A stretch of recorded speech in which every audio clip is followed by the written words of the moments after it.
Yon. Morning. Another quick video, pero umpisahan ko muna yung page natin sa Facebook at YouTube channel natin. Yan. I-subscribe lang sir, ma'am. Hit the notification bell and Viber and WhatsApp message, call number yan, nandiyan po sa screen nyo, pakita natin sa inyo. Then sa upper right ng yung screen, 0917-888-1133. Okay, so mabilis lang, pakita ko lang sa inyo bago natin i-send ito kasi papadala natin sa LBC. Meron tayo ditong in-unbox na natin, mainit-init pa, galing sa cargo natin from Thailand. So meron tayong meter ASI combination, or in short, meron tayong panel dito or speedometer panel na GR. Okay, so this is a 2023 o 2024 GR Sports Hilux Revo Thailand. Okay, so ang ginagamit po natin, for your information, ang meter gauge panel po ng Thailand at Pilipinas is iisa lang. Okay, so lahat for sa information din, sa lahat po ng 2006 hanggang 2024 na production ng Hilux, mapa base model yan, half cab hanggang top of the line na GR Sports simula 2006 hanggang 2024 yan, assembled at made in Thailand. Right, so walang ginawa sa Indonesia or sa ibang bansa. Okay, sorry, para lang sa kalaman ng lahat. Okay, so lahat ng parts ngayon doon, maliban doon siyempre sa mga sa right hand drive parts, siyempre magkaiba naman sa left hand drive parts dito sa atin sa Pilipinas, pareho na. Okay, so ito, since bago po ito, plug and play applicable po sa 2016 hanggang 2024 base model.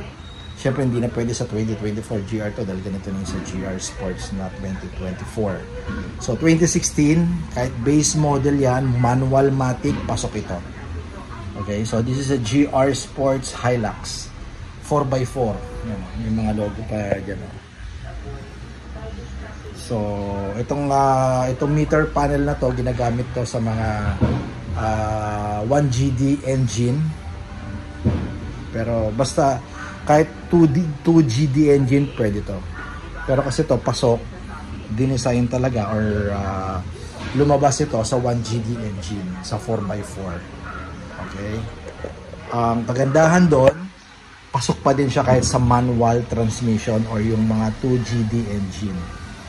Okay, yung mga 2.4. So 2.4, 2.8, pasok ito, plug and play, wala tayong gagalawin. Lalagay lang natin, ipa-plug in lang natin yung tatlo dyan at gagana na. Okay, so pwede rin to sir sa Fortuner, since ang base naman ng Fortuner is Hilux. Ang pattern is Hilux, so pasok din to. Nagtry na ako even sa Thailand, nasaksihan ko rin, may mga nagkakabit nito,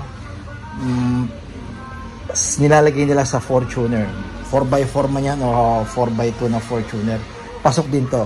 Same thing din, interchangeable sila. So yung pang Fortuner naman pwede rin sa pang Hilux. Ganyan si Toyota. Okay, pinasimple lang, hindi na pinakomplikado. Pero syempre this is a brand new. So kagandahan nito, since brand new siya, 0-0 ang mileage nito. Okay, so meron tayong konting charges kung gusto nyong ipa-adjust na natin to sa planta sa Thailand, dadalhin dito sa Pilipinas, kakabit nyo sa inyo is mileage na gusto nyo. Okay, o ipapattern nyo dun sa auto nyo, pwede yon.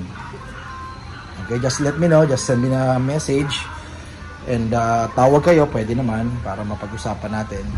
Okay, so this is original parts, genuine, brand new. This one is 33,000 GR Sports, pang Hilux 2016 hanggang 2024, pasok ito. 0 mileage, okay, since brand new to. Papadala natin to kay sir, kung ako nagkakamera sa Iloilo. Okay, kakabit niya sa auto niya.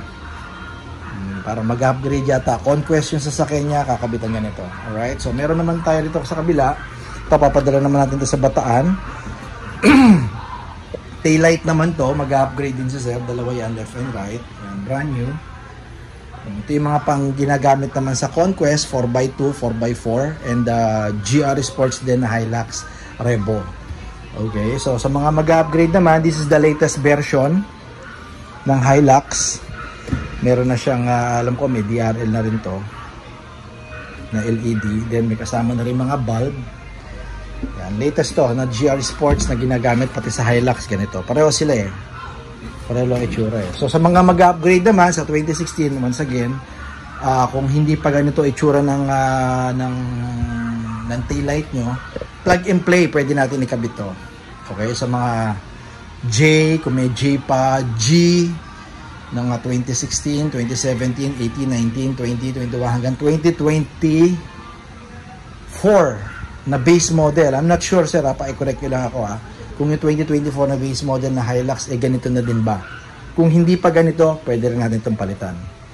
Definitely yung 2016 nyo hindi pa ganito kasi latest to Okay, so sa nagtatanong, pwede ba yan sa 2016 na luma? Pwede po, plug and play. Wala tayong gagalawin yung linya, wala tayong babaguhin o pagagapangin na bagong linya. Plug and play, kasama na yung mga bulb niyan, yan sa likod, pa-plug na lang natin at all goods na. Okay, so ang presyo naman nito, ang pares natin, kung ako nagkakamali sir, 25,000. Ipopost ko yung eksaktong price nito. So 25,000 left and right na original. Yan, so since quick video lang to, kaputulin ko na kayo, invite ko ulit kayo, just visit and like our page. Sa Facebook is TRD Parts. And sa YouTube channel natin, TRD Parts din, okay? Tango Romeo Delta. Bakit Tango Romeo Delta? TRD, okay? Tapos Parts with S. Alright? And subscribe lang kayo. Hit na rin ang notification bell. And Viber and WhatsApp, meron din tayo. Lalagay din natin dyan. Para sa mga nasa abroad, na pwede tayong tawagan. Pwede tayong i-message, okay? So number natin ay sa upper right ng new screen, 0917-888-1133. Okay, that's all. And keep safe everyone. Bye-bye.